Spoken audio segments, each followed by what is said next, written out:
trimmed in scarlet with the scarlet on the shoulder, and they control off the opening faceoff. Greg Merrill with it over to Evan Gagonis, the two starters on defense for St. Anselm. The forward lines, Liam McKillop, Mike Richard, and Tim King. Lopes didn't get enough on the pass to get it out of the zone. Richard takes control back at the blue line. A drop pass looking for King. Tried to feed it to the middle. Sweeney comes in and takes it away. Richard pokes it away from him. King, a drop pass for Richard. Walking in, a shot and a score! Oh, what a beautiful back pass by Tim King to Mike Richard. The two seniors hook up, and Richard puts the Hawks on top 1-0. Jenkins tries to keep the cycle going. Teddy Walsh with it now for Franklin Pierce. Moves it over for Kyle Craig. Tried to get it back to Walsh, ended up going into blank space. Tabano carries back across for St. A's. A shot by Tabano and a score! Oh, I think that one took a deflection off the stick of Matt Lopes, and O'Brien had no chance on the knuckle puck. Highslip has it taken away from him by Patty Murphy. Now Batiste down the left wing board, steps around Gagonis, kicks to the stick, a shot and a score! Matt Batiste answers back for Franklin Pierce, the best scoring chance the Ravens have had. They're able to cash in, and it's a 2-1 game. Moves it down the board. Savage, 6 seconds, finds Crovo. A wrist shot blocked, and that will do it for the first period. A nice sliding block out high by Batiste. He's got the only goal for the Ravens. But Franklin Pierce, after one period, trails it 2-1. Comes to Lopes. Working the near side for Franklin Pierce. Gagonis goes down to a knee to keep it in the zone for St. A's. Craig absorbs the check from Highslip, who sends it out to the middle of the blue line. Merrill with a lot of room, a drive, and a score! Greg Merrill snipes one in from the high slot, assisted by Highslip. And early in the second period, the Hawks take a 2-goal lead once again. And I think, like we were talking about before, St. Anselm definitely not going to want to let this one slip away. Shot by Pascal, rebound loose, and a score!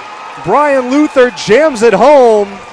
The senior from Scituate, Rhode Island, makes it a 4-1 lead for the Hawks. As Richard holds near his blue line, absorbs some contact from Murphy. The Ravens fire at the length of the ice, and that will do it for the second period.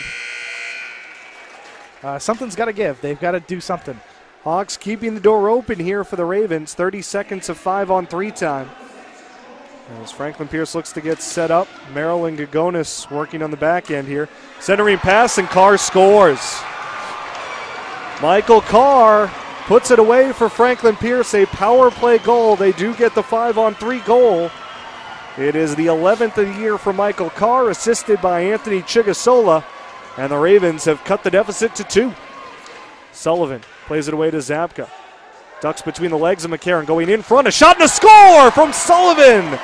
Oh, what a great move by Zabka to set that one up. And the Hawks add the insurance goal. It's now a 5-2 game with 5:16 to play. A number of Franklin Pierce seniors ending their fine careers with this team, and they have really set up this program for success going forward, and definitely would not be surprised to see the Ravens back here again soon. But the Hawks pour out onto the ice, and for yet another season, St. Anselm claims the Northeast-10 tournament title.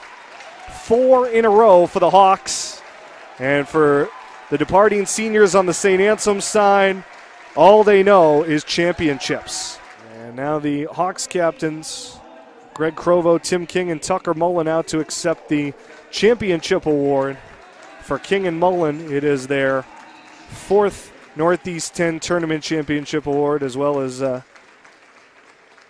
been a member of Team Impact, who has been part of the Hawks hockey team all year long. He's been on the bench for every game and has become an integral part of this team. Hawks win it 5-2 over Franklin Pierce, and we'll send it down now to the ice level as Brett Bosley is with St. Anselm head coach Ed Seney. Thank you very much. We're here with head coach Ed Seney. Coach, 4 years in a row, you're Northeast-10 champions. Just if you can put into words for us what this means for your program. Well, I'm really proud of the senior class. This is their most wins they've had since they've been here. We had a chance to win 20 this year. Threw away a couple of games that I'm sure they're disappointed in, but we battled all year, and the NE10 is getting tougher because everybody's getting better. Everybody wants to knock us off, and we got to show up and play. And I thought we dominated the game pretty much start to finish. We got a little penalty trouble in the third period, but we battled through it. Yeah, you had a Franklin Pierce club come in playing in their first Northeast-10 championship. What did you expect from them, and did you see their game? What did you see from their game maybe that you didn't expect? Well, their goaltender's been their best player lately, and so we were talking about we got to get to them early, and if we get a lead on them and just keep pressuring them, I think we outshot them quite a bit. And we try to keep the puck in their end, make them play defense, because once they got the puck, they were pretty much gassed. And I thought if we could get a lead on them, kind of, if they hang around, they can be tough. And once we got that 3-goal lead, I thought it was pretty much over. And from start to finish, did your boys play the game you expected them to play? Everything except the penalties. We haven't been, taking a lot of penalties lately, and I don't know if it's the referees are reffing the score, but we use it to. It got momentum for us. We had good power plays tonight. Finally, we didn't score, but we had possession, and once you win the game, I'm happy for the seniors. And now you're going to have a new cycle of freshmen coming in next year to replace these seniors. You've got number 4 under the belt. Is there going to be number 5? Well, that's the goal. And also the goal is, the ECAC East this year we finished 4th, which was, we would have had home ice if we could play in the tournament. And that's the most disappointing thing is we can't play in that tournament. And right now the final is Babson against Norwich, and we beat Babson twice, and we were beating Norwich, and that's a tough. It is what it is, and we just keep going. All right. Congratulations on the win, Coach. And thanks for having me. No problem. Back to you guys.